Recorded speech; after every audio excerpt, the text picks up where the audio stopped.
Is driving for DoorDash in 2024 worth it? Especially considering it seems like there's endless options for different apps, gigs, and platforms in this side hustle economy. I'm going to keep it simple for you in this video. Not only leveraging my personal experience being activated, driving, studying this company, working both part-time and full-time for over 5 years, listening to you, fellow Dashers and gig workers, the company's latest info and data, trends to watch, and more, so we can answer this question so you can simply decide, is this going to make me the most money? Number one, just defining what does it mean to just be worth it for this gig here to be a Dasher? Listen, flat out, I don't think it has to be too complicated. It just means, does it pay enough money? Is it worth my time? Yeah, you don't want to waste your vehicle miles just driving around too many miles. You don't want to waste your time just sitting around without orders in general. You don't want to have app issues or delivery operational issues, but flat out, right, does it pay enough? Firstly, trends to watch, things we've been seeing in the last year here.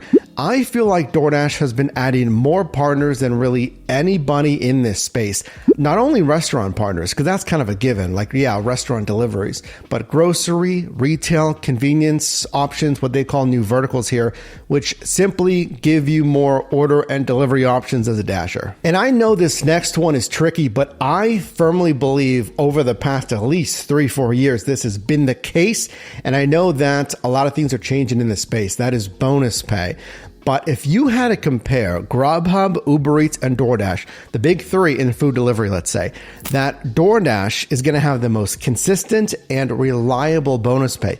Yes, arguably, we've seen it going down slightly in 2023. And I'm going to tell you as a warning sign, I think 2024 is going to be a big swing year, and subscribe so we can follow that. We can see what these apps do when it comes to bonus pay. But at least if you're going to have bonus pay, DoorDash is going to have it, and it's scheduled bonus pay. That's the peak pay, the per delivery bonus. And unlike Uber Eats, that I have not seen a lot of actual driver tangible money benefits and features being added, DoorDash added an actual new way to earn. So if you want predictability, if you want basically guaranteed hourly pay, they added the earn by time option. And trust me, I know there's pros and cons to both, right? None of these are perfect. No app is perfect, but I've driven on both earn by order and earn by time. And again, it just gives you at least an option that you don't have, let's say on Grubhub or Uber Eats. Well, of course, there's the market share there. So more partners, more restaurants, and just retail stores, etc., participating,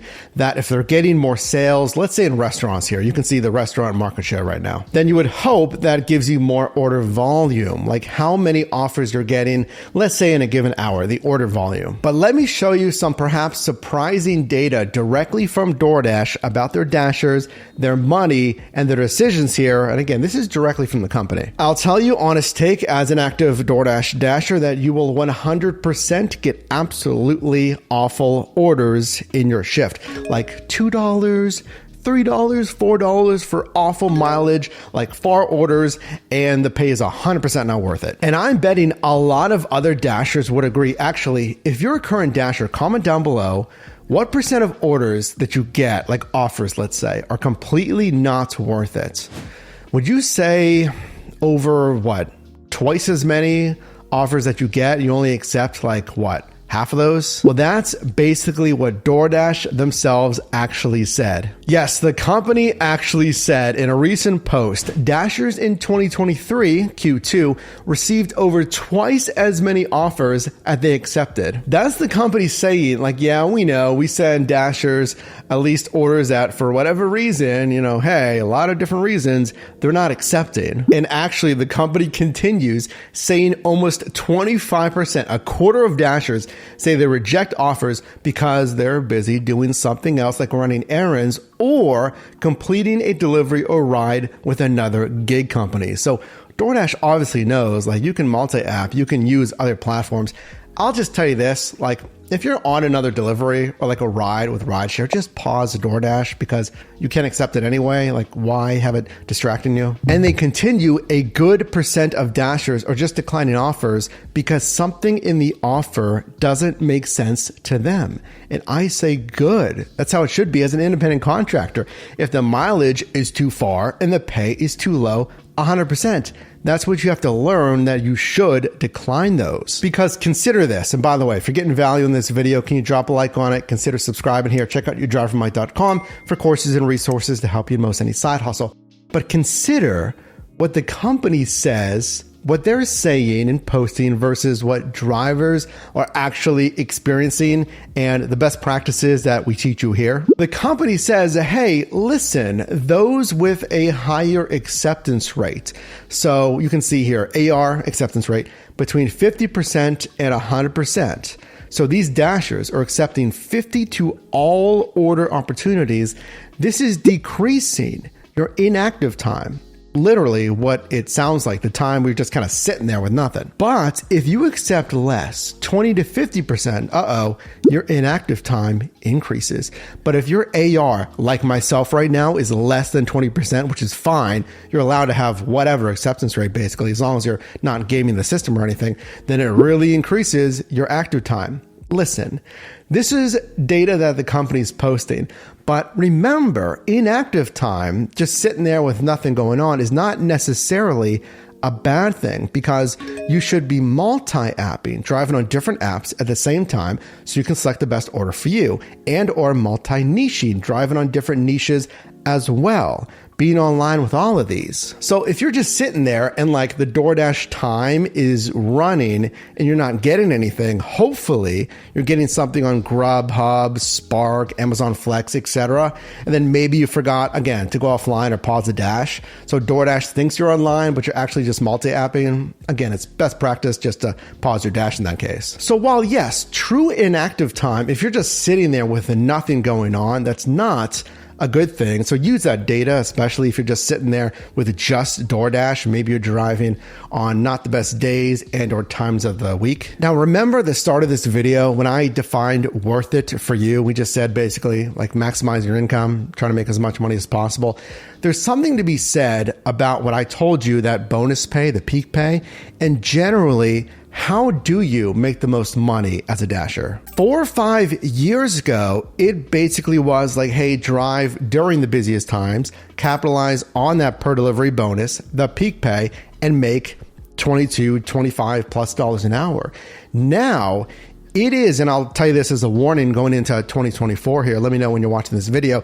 Now, it is more tricky to squeeze out the $22, $25 plus an hour. Why? Because the peak pay, yeah, it might be or is going down in the marketplace. But to get the highest paying orders possible, in a lot of marketplaces, you have to participate in the Priority Access or the newer Dasher Rewards program. These two programs, depending on what's active in your market, get you access to what's called literally the highest paying orders. DoorDash says those are $2+ a mile. And these programs both emphasize that aforementioned acceptance rate. So you have to accept more to get access to the highest paying orders. Does that actually net you more earnings? So let me get you my verdict here, because I feel like in 2024, it is more of a tightrope walk than ever. Imagine a balance beam, and like 4 years ago, it was a nice wide balance beam to success, versus now in 2024, it's still doable. Is driving for DoorDash worth it? Yes, but the skill in that balance beam is getting narrower and narrower. So if you don't know how to stay on that balance beam, it's a good analogy, right? But let's just go with it. To make the most money possible, you're going to fall off and you're going to quit and you're not going to make as much money as possible. So while the maybe quote unquote easy peak pay is gone, like some of it's less, it's maybe $2 versus a crazy $4 per delivery bonus is less than like, what it was 4 years ago.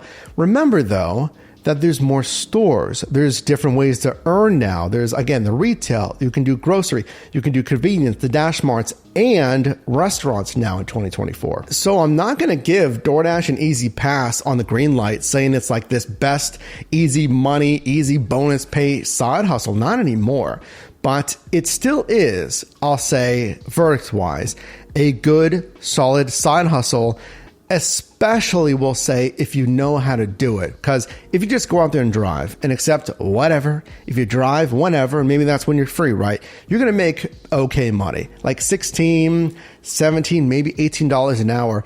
But it's going to take those that understand, again, how to squeeze out more earnings from the bonus pay that there is, etc., to make $22, $25+ an hour.